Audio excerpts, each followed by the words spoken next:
Hey, hello everyone. Lynne McGranger here. You probably know me better as Irene from Home and Away. And I'm here to have a candid chat with my very good friend Johnny. But before we do, I'd like to begin by acknowledging the traditional owners of the land that we're meeting on, and I'd like to pay my respects to the elders past and present, and to extend that respect to any of our First Nations people who may be watching tonight. So I'm very excited to introduce to you my very good friend. He's a singer, he's a songwriter, he's an actor, and he's the author of No Finish Line, Johnny Ruffo. Where are you, old friend? I can see bits of, where are you? Oh gosh, I love this. Where are you, Johnny? Come in. Oh, I'm sure we've got people in the background helping us, so I'm sure Johnny will be with us at some point soon. As you can see, oh, there we go. There's the book. Wait. There I am. There you are. Hey, dude. Well, I'm very savvy with technology. I know. I can't open a fridge, love. I'm bloody hopeless. I've got your book. Oh my good. Well, that's all very nice, but I don't have a copy of yours at the moment. I read the original script. No, unacceptable. Unacceptable. Well, tell that to Booktopia. Tell them to get off their bottoms and get me a book, a hard copy book. Thank you very much. You know, have you got a car? What's that got to do with anything? You could drive down and buy a book. Oh, look, I could. Listen, before we start, can I just tell everybody that if they wanted to make a comment or they want to ask a question, apparently there's a Q and A thing somewhere on the Instagram page. This means nothing to me, but apparently there is one, and if people want to ask a question, they can go in and do that, and just, I can see things. Can you see writing coming up on the screen? Yes. It's amazing, isn't it? Amazing. Anyway, darling, how are you? Good? I'm very good. How are you? I'm great, sweetie. I'm a little flustered because, I'm 127 years old and I don't normally do gadgetry, but I'm giving it my best shot. So we're going to talk to you tonight, candidly. We're going to talk about some of the things you've been through, some of the things you've done. And I'm going to start the ball rolling by saying, oh, hang on, before we do, you pop your questions in the Q&A section for Lynne and Johnny. That's what Booktopia just said. So stick your questions in the Q&A section. There we go. So, Johnny, I want to ask you a question. Tell us a little bit about your book, No Finish Line. Well, it kind of starts from when I was a lot younger. So my brother and I, my mum and dad, my parents split up when we were, I think, 2 and 4. Right. Don't quote me on that. My memory's, my memory's not great. And no quoting. So we pretty much grew up in Housing Commission in Perth, Western Australia. We lived in a suburb called Westminster, and that's kind of where the book starts. Right. And we had a whole group of friends from the area, like where we lived. There was probably 12 of us, I think. Yeah. And that's kind of where the book starts, and then it pretty much comes to today. It goes right through to X Factor, then Dancing with the Stars. Yeah. And then Home and Away, meeting yourself. Yep. And that whole journey. Yeah. And then releasing music, touring with One Direction. Your favourite band? Oh, my favourite band. Backstreet Boys. I don't mind them. They're no Bruce Springsteen, but they're okay. I toured with Backstreet Boys as well, and New Kids on the Block. Gee, that's amazing. Yeah, they Who were was your great. favourite? Who were your favourite Well, in terms of being talented, and yet nice people? well, they were all talented and they were all nice people, but Oh, that's good. I think the Backstreet Boys and New Kids on the Block were probably a little more welcoming. I think they were a little more, what's the word I'm thinking of? They were a little more, Were they less up themselves, maybe? I don't know if that's the right word. Well, I think they're just a little more rounded. So okay. they'd sort of been there and done that, you know, for many years, decades even. And they were, I think, the hype of the One Direction was sort of so big. It was sort of about the whole Beatlemania type, Justin Bieber, that, you know, the Bieber mania. What was it called? Bieber, I don't know, something. But it was believers. They were people who loved him. Believers. Yeah, that's the one.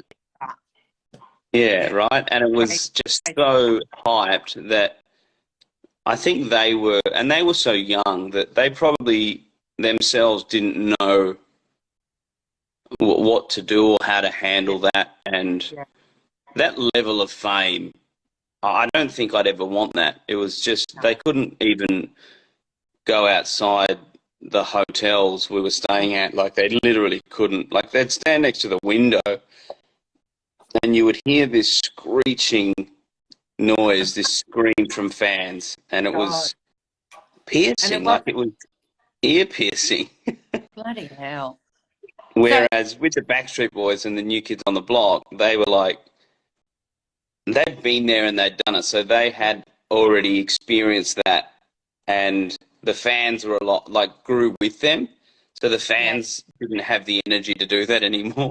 Yeah, that's right. They were a little older, a little more. Yeah, they appreciated it. They appreciated the music, and they, like, Backstreet Boys. I was a huge fan of Backstreet Boys when I was younger. Yeah, so being able to tour with them, was like a dream for me. And meeting them and being able to spend time with them, and after every single show, they had like a bar, or they had something organised afterward, like a VIP area at a bar. Yeah, not so much a party, but they'd have their management or whoever had organised a VIP area at a local bar to where we had performed, whether it was Perth, Brisbane, Adelaide, you know, and they were great. You know, they'd have a drink with you, they'd sit down, they'd have a chat with you, you'd get on the drinks with them. Yeah, the grog. That's what I was thinking. So, Johnny, you're talking about fame, and obviously, I mean, I've got a modicum of it, I suppose, in that I'm known, particularly in the UK and here, and same with yourself. But how have you dealt with fame over the years? Because I know, like, you know, like you were still the next, you know, hot thing, and particularly during your Factor days, and then, you know, and then on Home and Away. How did you manage that, and how do you manage it now, particularly when you've been unwell and you've got other things, you know, going on in your life? How do you deal with that? Initially, it's quite difficult because there's no handbook to teach you how to deal with it. No. And it's quite difficult because you don't know. The most difficult thing for me was working out who is and isn't your friend. Like, obviously, you know your friends from your old days, so to speak. Yeah. I say old days, meaning like from school and when I was concreting. Yeah, I know what you mean. Yeah. Yeah, and like those friends will always be your friends, but new friends, you know, because I was living in Sydney by myself, and I had no family here, and I didn't know a soul. So if anybody came up to you and was like, "Oh, hey mate, you know, how are you?" and they gave you any sort of attention whatsoever, you'd automatically sort of not attach yourself to it, because you were somewhat lonely. Yes, yeah. To a Particularly degree, because you were over the other side of the country. It wasn't like, you know, like when I started on Home Away, also, you know, I was in my late 30s, so I'm sure it wasn't a young, spunky thing. But I had my daughter with me, and my mum with me, and Paul would come up and go back and all of that. And so, and eventually we moved up. But the difference being is I had my family around me, and you didn't. So you of course you would be reliant on friendships. yeah, That you, and ideally on Home and Away you form some great friendship. And yeah, that, you know, hopefully that I'm dropping out. My audio is dropping out. Can you hear me all right, Johnny? yeah, perfect. I can hear you clear as a bell. Yeah, so I think I think that's the difference, is that you become reliant on people who show you a modicum of friendship or courtesy, and Yeah. And that's kind of sad in a way. I like to think that some of those people are in your circle. Yeah, absolutely. Initially, I would, you know, attach yourself to somebody that would show you a little bit of attention, and you'd be like, "Oh, this guy's my mate." But Yep. a lot of the time, it would turn out that they would only be your friend because you wouldn't have to line up to get into a club, or you'd get free drinks somewhere, or you know, there were so many different reasons as to why they would be your friend, so called. Whereas once I started on Home and Away, and once I started doing Dancing with the Stars, I made so many real friends like yourself, and you know, Taihara and other people from shows like that. You'd spend more real time with them. Like we spent a lot of real time with each other, and we would have dinners together. We'd go out for dinner, and you invited me to your house, and we would have dinner there, and it would just you'd actually create friendships and spend more time together rather than just be out one night with somebody. And so and that's lasting friendships. You know, yeah, so absolutely. I think with you and I, it's sort of it's been strange in a way, because obviously of our age and you know, our backgrounds and everything else. But you know, we just seem to hit it off on Home and Away, and I know we talk about that in the book, and that's lovely. Although I'm very upset you didn't, you know, dedicate a whole chapter to me. You know what I'm saying, love? Where we just hit it off, and Tani too, and like you say, you guys come around for dinner. Somebody actually just asked if we see each other out of, you know, in real life or just online, and the answer is we see each other in real life. We go real out. life. We were really real at home, and you know, we came. Shane Withington, who played from Palmer, came around and visited you, and we go out for dinner, and Johnny has a bromance with my brother-in-law, for God's sake. Brother-in-law Peter and Johnny, like, I have no idea.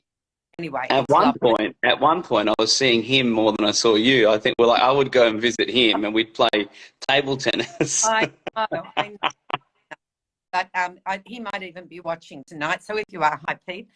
But getting back to some more questions, darling. I want to know, what was the writing experience like for you, given that you were, you know, unwell and going through treatment at the time? How was it? I think some days were a lot longer than others, because being on chemo, you feel horrible certain days. So even if you'd pick up the pen or the laptop, you would try and write, and then you would just be like, nah, this is not going to happen today. So you'd just close the laptop and sit on the couch and watch, you know, another episode of Vampire Diaries or something. But that's why we both have, and people watching may or may not know this, but certainly in my book, I, you know, the wonderful Summerland, and she has become a great friend of ours.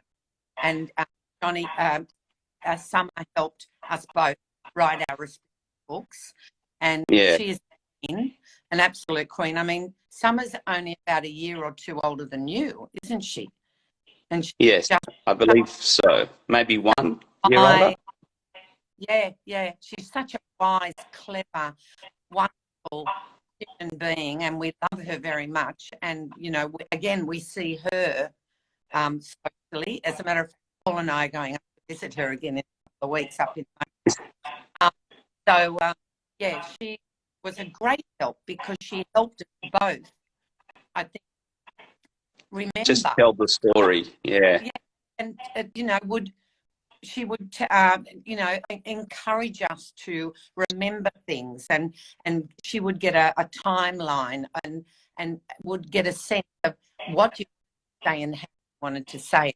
That is such a skill, and we both love Summerland, and I love that her name is Summerland and not Summer Bay. Just saying. Yeah, that's right. That's so weird. She also prompted questions that would make you remember things from your past.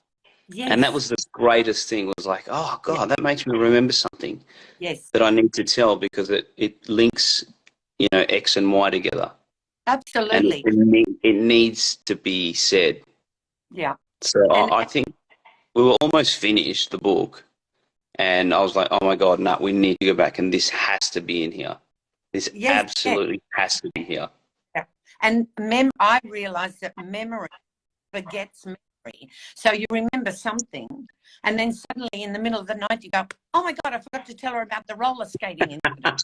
You know, I'd be telling her at 4 o'clock in the morning going, remind me to tell you about the roller skating incident, and all of that stuff. I'm sure you went through exactly the same thing. And she was wonderful. She just really helped foster the memory and helped us tell our story. And it was fantastic. It was really okay, so moving on, we've spoken about fame. Now, you mentioned in the media that despite your issue with the cancer, you're going to try and record more music, Johnny. So can you tell us a bit about that and what it means to you? Music's always been my number one passion. Like, it just makes me feel like I did a concert type gig recently at an Italian festival, and just being on stage made me so happy. And that realization was like, I have to do this. Like, this is what makes me happy. And I think like, I need to feed that happiness. So, and I've got so many songs that I've written that I just want to throw out there and just give to everyone. Like, I would love to be able to just put out like a free CD and just, you know, because there's no point in these songs just sitting in a catalogue like on my phone or on my laptop for nobody to hear. Yes. It's just pointless. I just love to, I want people to hear them, you know. And for me, it's not about the success of the song. It's about the songs that make me happy. Yes. And I've written some songs that I love, and I really do love them. And I think to myself, if I can just make 10 people love these songs, that's good enough for me. Yeah. You know, if 10 people love these songs, that's good enough for me. That's all I need, you know, and because that makes me happy.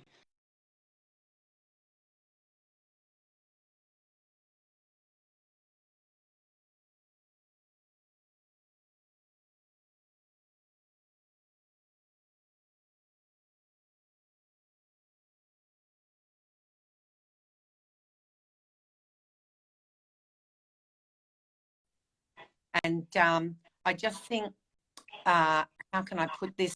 when you're going through what you're going through, to be able to seize onto those little kind of instances of happiness. And those moments, those small moments. And those moments that actually make you forget, you know, what your old body is going through. You know, those emotional moments that are so important and in more than pretty much everything. Yeah, people always say laughter is the best medicine, and to me, it genuinely is. Yes. Like I love a good joke. I'm not going to tell any because I don't think I know any appropriate jokes. I don't think I know a single appropriate joke. No, I don't think you do either, darling. And I think I've told you every joke I know. Yeah, and if you start telling one, I'm going to shut you down. No, don't do that. I won't tell any. Don't worry, I won't. All right. I need to ask you about your treatment, because I think this is something people would, you know, you're probably so sick to death of talking about this kind of shit, but it is something I think that's... Is that appropriate? I'm sick to death? Well, I'm just kidding. I'm just kidding. See, there's one of my jokes. See, that's when you're... Look, you delve into a lot in the press. The treatment is very courageous. You've never been afraid to shy away from this. Tell us what are some of the challenges that you meet when you're having chemo, which I know changes a lot too. Your chemo change. So tell us a bit about that, Johnny. How do you deal with that? It's difficult because there's so many different side effects from different chemotherapy treatments, and I've lost count of how many types of chemo I've had.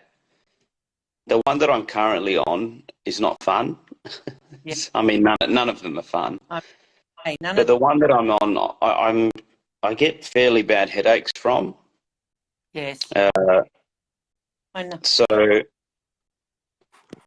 yeah, and you get nauseous. You know, some of them I was quite nauseous from, you know, vomiting and whatnot. So these are a lot of different side effects from different chemos, and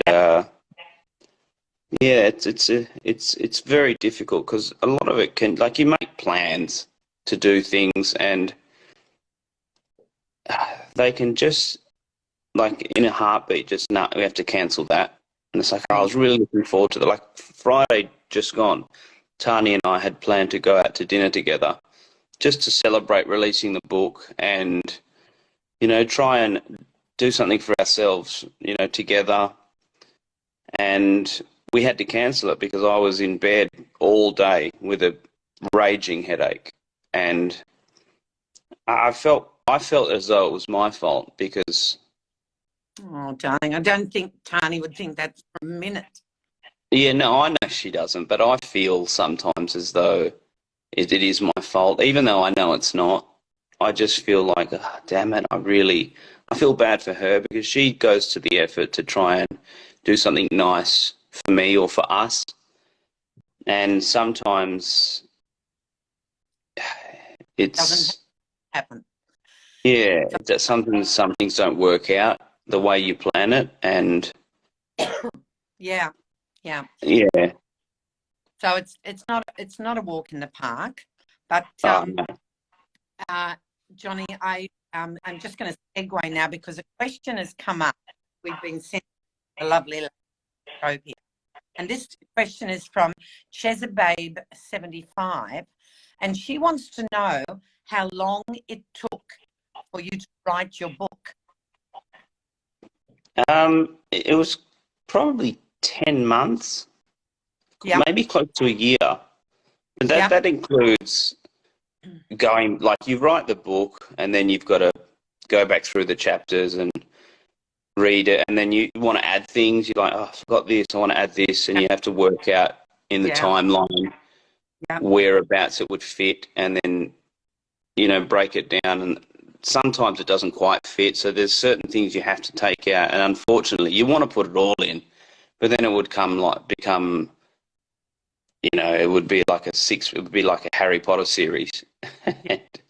You'd never finish it, because there's always things happening, and you remember things that you might not think they're insignificant, but when you look the big picture, you're like, yeah, that probably doesn't need to be in there. So you can take that out just to make sure the book's not too big.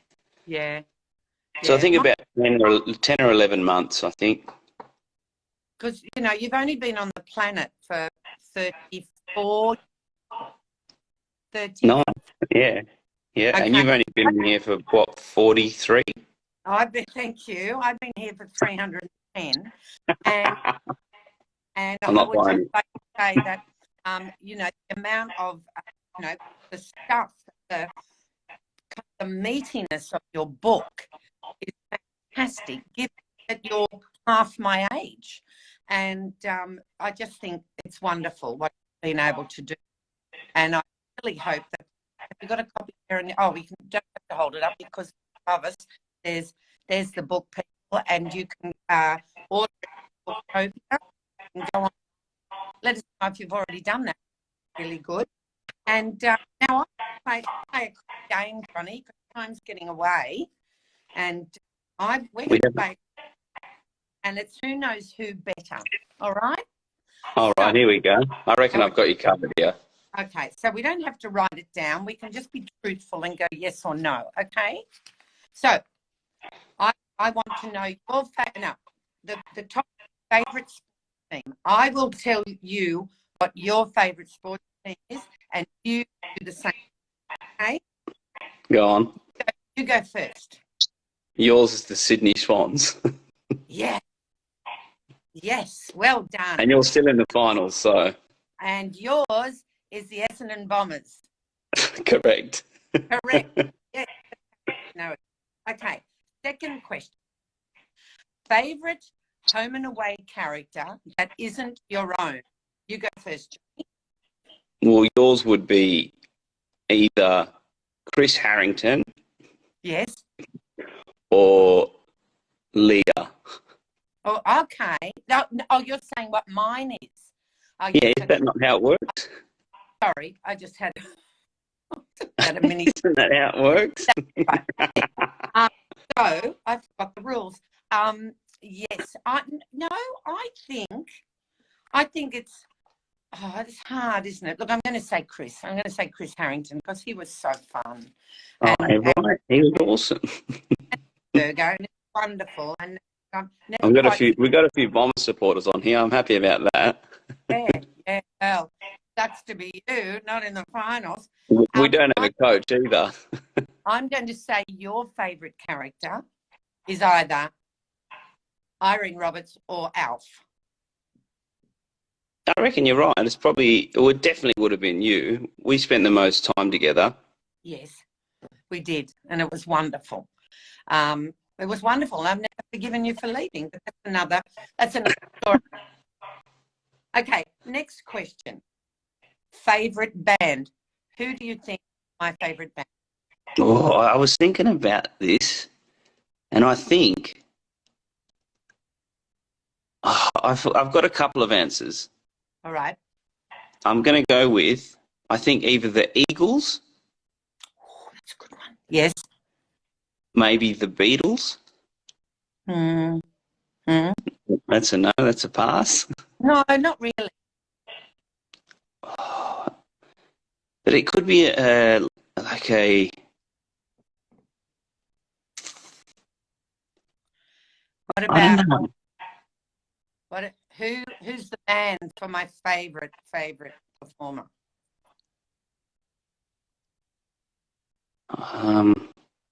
It's not Hall Notes. Be a friend, guys. Keep going. I love this. This is great. Strap your hands, cross my engines. Bruce Springsteen. Oh. And yeah, but you know what? I reckon as a it's got to be Hall Notes. Absolutely on the money with the Eagles. I love them. Yeah, right. Because Bruce Springsteen's a solo artist, but Street band. does But it I count? know him as Bruce. You don't know him as the band. Yeah, Whereas right. are the Eagles, and you're absolutely right. And you know, well done you. So I'm going to say with you, God, I'm going to say I know Michael Jackson's your favourite before. I know that. So if that's the case, think about it. Is it the Jackson 5? It has to be, right? Yeah. Nailed it in one. Now, Well, like, I was thinking, like, does it have to be a band, as in, because if it was a band, it would be Johnny Diesel and the Injectors. oh, wow. Oh, I like the Spice Girls too. Somebody. No, I wouldn't love have picked Spice Girls for you. No, but they are still one of my favourite. But yeah, I think the Eagles, you're absolutely on the money. Nice, I'm happy with that. We have a question here. Why did you decide the name of the book? You go first. Acting Up. Acting Up. I just kind of liked, I'm going to do a bit of a thing. So, Acting Up, me, myself and I. Does that writing come out back on there? Does that look backwards? It does look backwards, yes. That's all right. So it says Acting Up, and it's me, my Irene. Like if you hold it upside down, it'll be the right way. I can't believe you fell for that. I just hit my head on the wall. I can't believe you fell for that. I called it acting because acting up is like what you do when you're mucking around, like you. And you're an actor.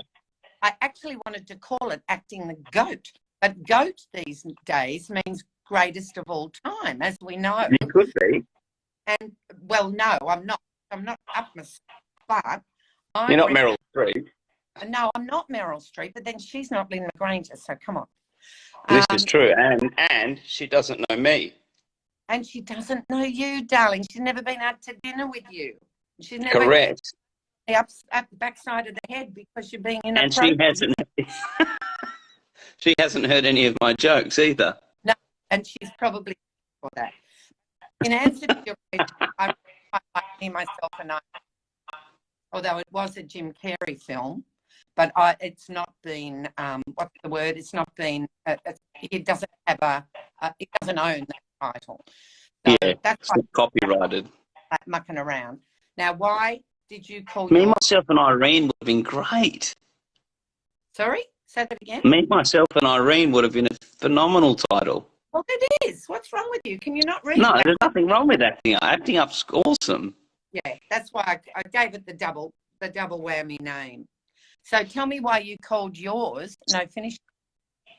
Well, No Finish Line for me is because I don't want my brain cancer to define me, and it's not a finish line for me. Like, I want to keep going. I'm not gonna let this define me, and I'm just gonna keep kicking goals and keep releasing music, keep acting, and keep doing, presenting, and just keep going. There's no finish line for me.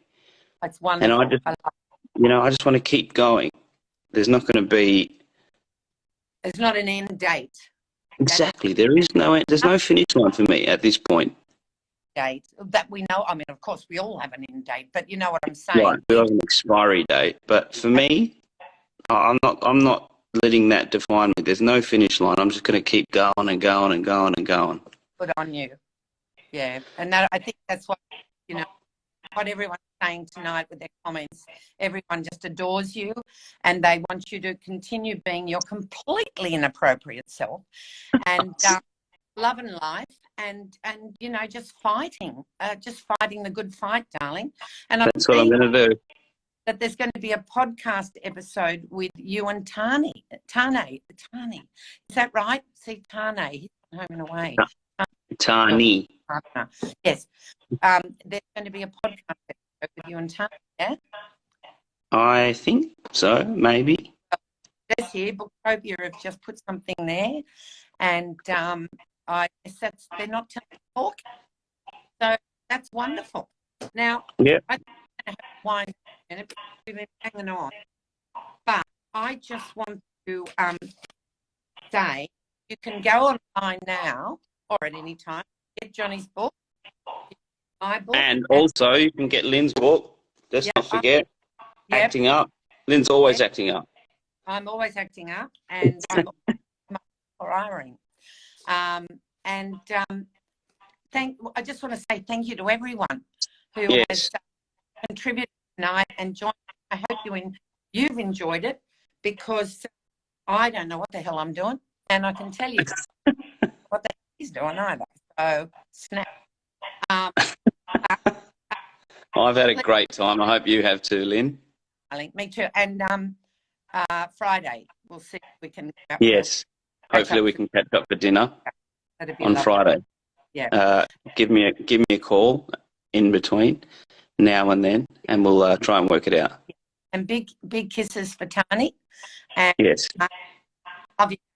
And talk soon. And Will Stewart just said, hi, Will. Will's you know Will. Is he on here? Yeah, he was just Young on there. Will. Oh. Yeah. And people say, Johnny, you can read that too, can't you? Geez, yeah, I can read. Anyway, I don't know. Yes, can you? That'd be a first. You could when you're at home and away with the script, could you? You just made it up. God. You know what I used to love on Home and Away when we were in the kitchen, and I used to try and make you laugh and tell you inappropriate jokes. And then and then it was like action. And then we used to have to walk out into the lounge of your house, or Irene's house rather. And I used to try and make you forget your lines, or you had to stop laughing just to go out into the lounge. Naughty. Can I tell you something? You remember the scene where you had to slap me? Yes. You nearly slapped my head off. I swear. That was with Jeffrey Nottage, and he No, told it wasn't. It was with Dave. No, it wasn't Dave Gould. It was Nottage. Yes, it was Dave Gould. No, it might have been. He said, he came up to me and he said, do you mind if Lynn slaps you? And I was like, no. What? Lynn would be weak. Lynn would be weak. What could she possibly do? And he slapped me, and I got slapped out of the camera shot, and they had to reshoot it, the first one. But you know how hard you slap? my character was Frog again, wasn't she? So it was that wedding. That was Leah and Zach's Charlie. wedding. Yeah, Charlie Paulson. Yeah. And I enjoyed that very much. I loved playing. What, slapping me? Well, no, it was fun, great fun. I think you know what it was. You slapped me with, rather than slapping me with like your fingers. Yeah. You slapped me with like the palm. Well, I haven't made a profession of slapping, Johnny. I don't know how that. You could have. Excuse me, does this hurt? Oh, what about it? Was just... It hurt. It hurt. I know. I'm sorry, darling. No. Don't have to apologise. 8 years later, I'll apologise for what... Right. How long ago was the show? Oh, God, the show. I've been off it now for 5 years, I think, or 6 years. Over, isn't it? Weren't you... 5 or 6 years. In 2016, so 6 years. It's been a long time, yeah. Yeah. But I'm just letting you know it hurt.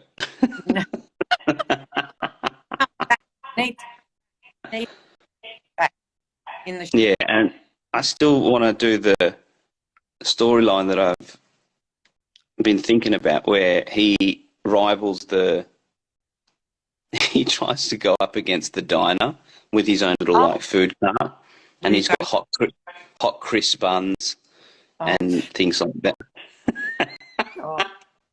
Well, it's a great storyline. Know what to do. Send your ideas in to Lucy and to Louise and to everyone else. And someone's just asked, what's your overall favourite moment on Home and Away? Getting slapped by Lynne McGranger. I can still feel it today.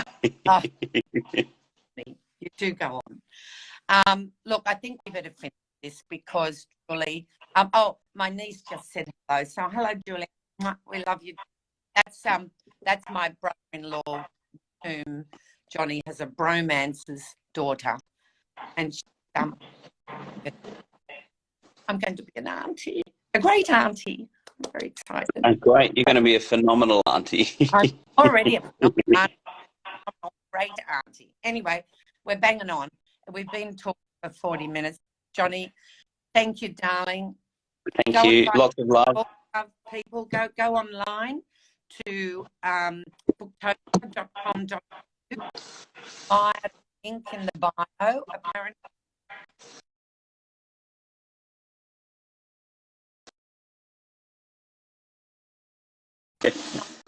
Thank you so much.